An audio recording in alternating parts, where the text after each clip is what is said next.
Hey playa, is it hard for you to start a conversation with someone? You feel nervous every single time you think about going to talk to them, or you're just afraid you're going to run out of things to say?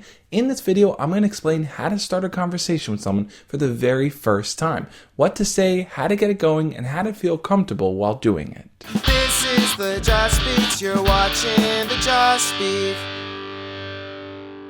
For those of you that are new here, my name is Josh, and every single Monday through Friday, I make videos sharing tips, ideas, and stories teaching you how to be your best self. So if you want to learn and grow, hit the subscribe button and make sure to click on the notification bell. Now, starting a conversation with someone can be an incredibly scary thing to do. You never know how they're going to respond or whether they're actually going to interact with you. So sometimes the thought of actually just going into it is what's holding you back. It might not even be the actual conversation that you're scared of. It might just be the initial thought of starting that conversation. So how do you start that conversation in a way that that person feels comfortable with you and you feel comfortable with talking to them? Well, I think the best way to go about doing that is to start with a question. A lot of people always ask me, yeah, but Josh, my situation is different. I see my crush in the hall. I'm trying to talk to someone at a party. I see someone in my class. I talk to someone outside of school. All these different situations require a different intro, right? I would say for the most part, no. Starting with a question is probably the best thing that you can do.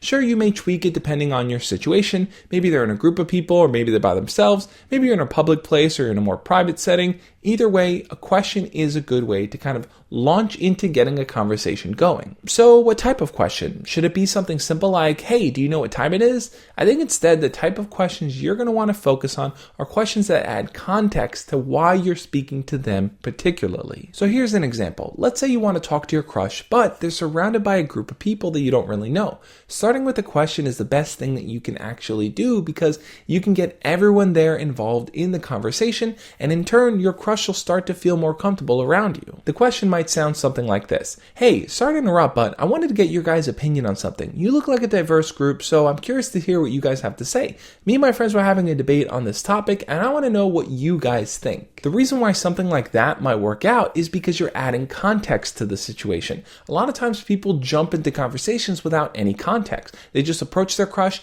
ask a random question, and don't really give a backstory to it to kind of explain why you're asking them. If you want to hear a real life example of how I've used that exact same question to start a conversation with a girl, check out the video over here. But I think along with adding context, it's important to also add time constraints when you talk to them. A time constraint is just a way to let them know that you're not going to kind of linger around even after they answer your question. By saying something like, hey, I got to get back to my friends, or I got to head to class in a little bit, or I have things I got to go take care of, but I wanted to just kind of talk to you and get your answer on this quickly, helps them see that you're not someone that's just going to never let them go. Plus, it makes it easier for them to actually share their answer. They're not going to focus so much on who you are, why are you here, what's going on. Instead, they're just going to kind of open up and be part of the conversation.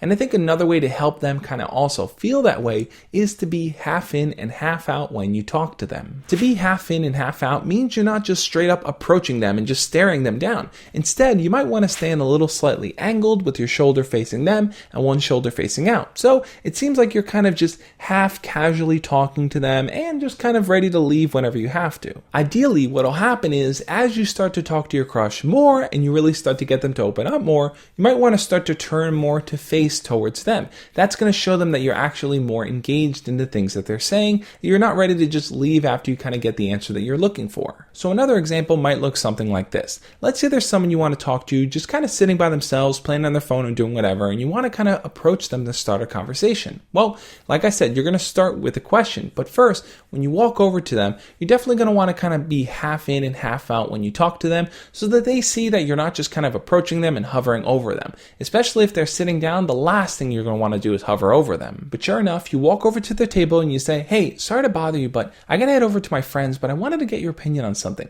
Do you know a good place to get food around here? I'm starving and I'm tired of eating the same things I always eat. So what's your favorite place to grab food around here? In that situation, you're going to convey with your body language that you're just kind of casually talking to them. You're going to set up that time constraint by letting them know that you have to go meet your friends, and then you're going to start with a question. You're going to ask them for their opinion on something or to share something with you that you can learn from. Now, if they really open up to you, you definitely want to go deeper into that conversation and say something like, sounds like you really like going to that place. Are there any other places you like to eat around here? From there, start to shift a little more towards them. them. Let them see that their answers are what's drawing you in, that they have something valuable to say and you're really picking up on that. And as you talk more and more to them, you're definitely going to want to follow up with deeper questions, which is why I've put together this free guide right here. It's my 20 Icebreaker Conversation Starters Guide. It's different things that you can use in a conversation to get that person to open up. Think about it as the Kindle on the fire that's going to help that fire grow. So check out that guide, guys, and I'll catch you next time. As always,